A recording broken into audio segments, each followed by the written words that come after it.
जय श्री राम भक्तों। आज मैं आपको लियो टॉल्स्टॉय की बहुत प्राचीन स्टोरी कहानी सुनाने जा रही हूँ, जो कि विश्व प्रसिद्ध कहानीकार हुए हैं।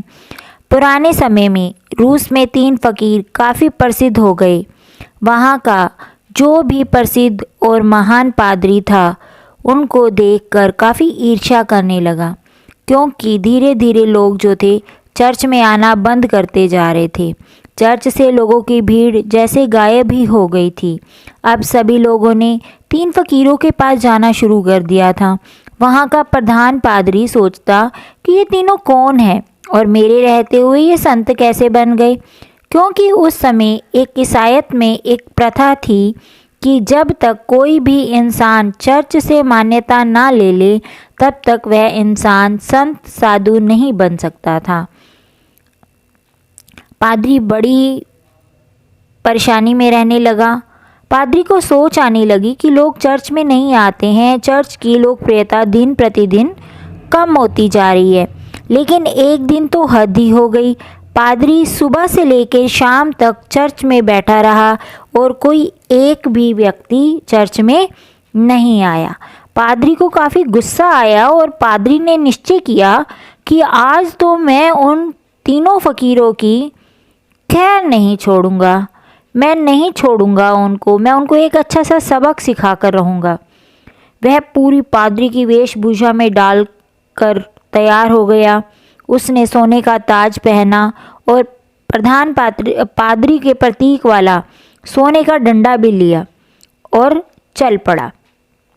उन तीनों से मिलने के लिए एक झील पार करनी पड़ती थी। पादरी एक नाव में बैठा और उस झील को पार कर कर आगे चलने लगा।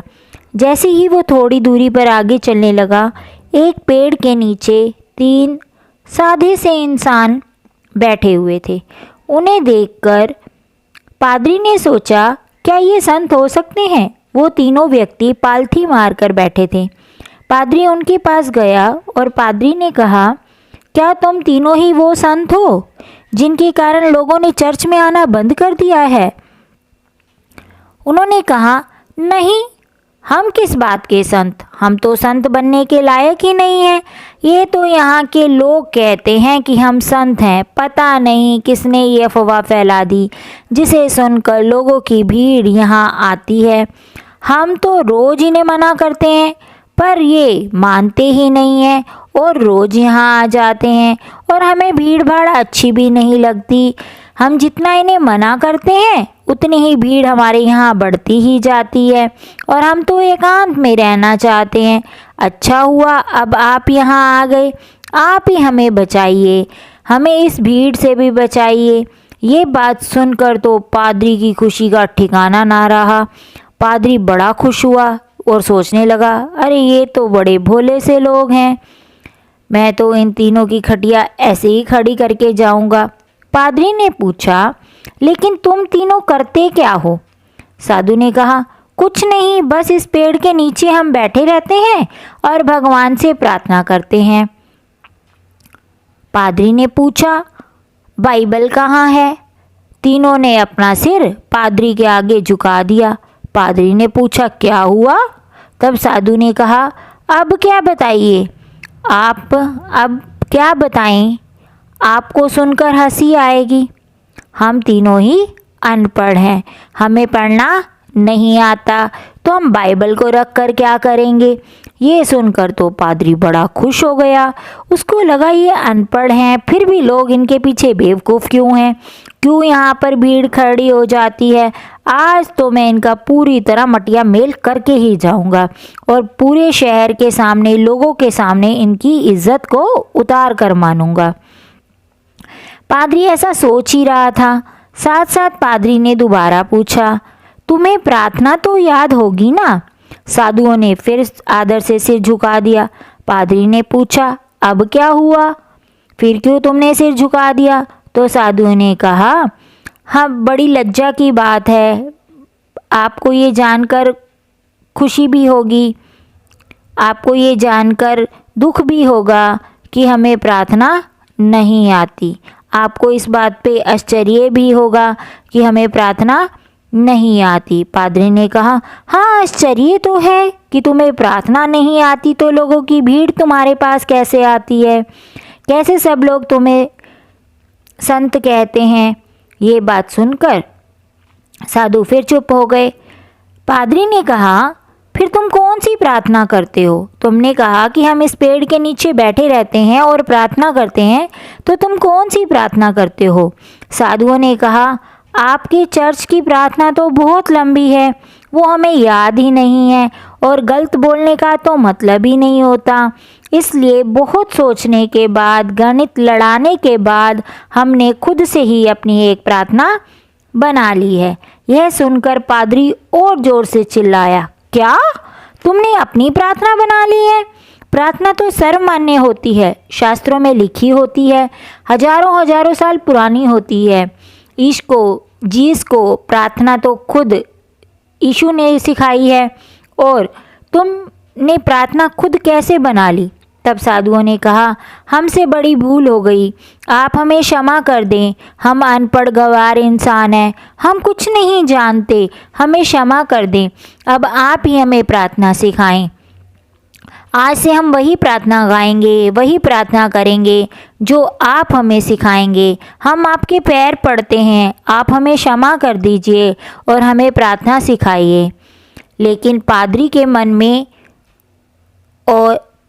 मन में आया कि देखो तो सही, इन्होंने कौन सी प्रार्थना बनाई है। पादरी ने कहा, पहले तुम लोग अपनी प्रार्थना सुनाओ। साधुओं ने कहा, हम अनपढ़ गंवार लोग, आप हमारा और मजाक ना उड़ाएं, आप हमें अपने वाली प्रार्थना ही सिखाएं। हम आज से वही प्रार्थना गाएंगे, हमें क्षमा कर दीजिए, कृपया हमें अपनी प्रार्थना सिखाएं। लेकिन पादरी नहीं माना। पादरी के बार बार कहने के बाद वो अपनी प्रार्थना सुनाने के लिए तैयार हो गए। दोस्तों, जिन लोगों को मेरी कहानी पसंद आ रही हो और वे ऐसी कहानी सुनना चाहते हो तो वो मेरे चैनल को लाइक, शेयर और सब्सक्राइब ज़रूर करें। इतने में संत जो थे वो अपनी प्रार्थना सुनाने के लिए तैयार हो गए। उन्होंने कहा, हमने बहुत सोचा, बहुत विचार किया, पर हमें कोई प्रार्थना नहीं सूझी। तब हमें याद आया कि ईसाई में 3 रूप हैं और ईसाई धर्म में भी 3 रूपों को माना गया है, तो हमने प्रार्थना बना ली। आप सुनेंगे तो हम पर हंसेंगे। पादरी ने कहा, नहीं नहीं, बताओ तो सही, मैं नहीं हंसूंगा। तब उन्होंने कहा, भगवान के 3 रूप हैं, हम भी 3 हैं, तो हमने प्रार्थना बनाई, हम भी 3, तुम भी 3, हम पर कृपा करो। यह सुनकर पादरी हंस पड़ा कि बहुत प्रार्थनाएं सुनी है, पर ऐसी प्रार्थना तो मैंने सुनी ही नहीं। पादरी सोचने लगा, कितने बेवकूफ़ लोग हैं, आज इनको मज़ा चखाता हूँ, तुम्हें चर्च में आना पड़ेगा। साधु बोले, आप हमारी छोड़िए, आप अपनी प्रार्थना सुनाइए, आज से हम वही प्रार्थना सुनेंगे। पादरी ने उन्हें चर्च की प्रार्थना सिखानी शुरू की। उन्होंने कहा, एक बार और पादरी जी। पादरी ने दोबारा सुनाई। साधुओं ने कहा, एक बार और पादरी जी। पादरी ने 3 बार वो प्रार्थना सुनाई। संतों ने कहा, एक बार और, कहीं हम भूल ना जाएं। पादरी ने फिर सुनाई। उन्होंने कहा, सिर्फ एक बार और। पादरी ने कहा, घबराओ मत, कभी कभी चर्च भी आया करो, तुम्हें प्रार्थना भी याद हो जाएगी।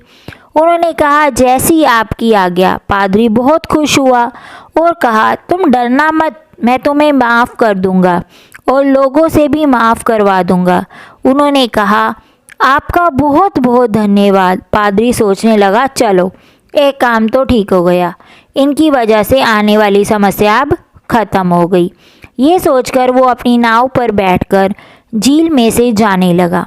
नाव अभी नदी के बीचों बीच ही पहुंची थी कि पीछे से कुछ लोगों के चिल्लाने की आवाज़ आई। पादरी और माँझी ने पीछे मुड़कर देखा तो वो हैरान हो गए कि तीनों साधु पानी पर दौड़ते हुए पादरी के पीछे आ रहे थे। वे पानी पर ऐसे दौड़ रहे थे जैसे कोई ज़मीन पर दौड़ रहा होता है।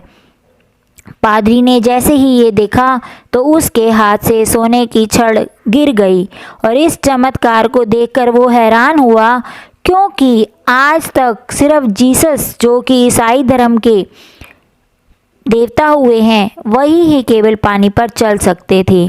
ये देखकर वो बहुत हैरान हुआ। इतने में वो तीनों संत उसकी नाव के पास आकर खड़े हो गए और कहने लगे, आप हमें एक बार और प्रार्थना सुना देवें, हम भूल रहे हैं। ये कहता है यहाँ से शुरू है, वो कहता है वहाँ से शुरू है, और मैं कहता हूँ ये यहाँ से शुरू है। हम तीनों में बहस छिड़ गई है। अब हम बहस करें या प्रार्थना करें? पादरी ने तो झुककर उनके पैर पकड़ लिए और कहा, मैंने जो भी आपको सिखाया है उसे भूल जाओ। आपकी प्रार्थना जीती और मेरी हारी, क्योंकि आपकी प्रार्थना सुन ली गई है। मुझसे गलती हो गई है, मुझे क्षमा कर दीजिए। आज से मैं भी तुम्हारी ही प्रार्थना करूँगा। तुम्हारी प्रार्थना को मैंने कमज़ोर समझा, मुझे माफ़ कर दीजिए, मुझे माफ़ कर दीजिए। पादरी ने ये कहते हुए उनके आगे सिर झुका दिया। तभी तो कहते हैं, तिनका कभू न निंदिए। हिंदू धर्म में कबीरदास जी ने ये दोहा गाया है, तिनका कभू न निंदिए जो पाँव तले होए, कबूड़ आँखों में पड़े पीन घनेरी होए। अपने पैर के नीचे आने वाले तिनके को भी कभी छोटा नहीं समझना चाहिए, क्योंकि हवा के चलने पर जब वो उड़ता है तो आपकी आँखों में जाने पर वो आपको अंधा भी कर सकता है। इसलिए कभी भी अपने पैसे पर, अपने अधिकारों पर आप घमंड ना करें, क्योंकि घमंड करना ही आपको ऊपर से नीचे गिरा देता है। बोलो जय श्री राम, जय श्री राम। भक्तों, अगर आपको मेरी ये कहानी अच्छी लगी हो तो आप मेरे चैनल को लाइक, शेयर, सब्सक्राइब ज़रूर करें। जय श्री राम।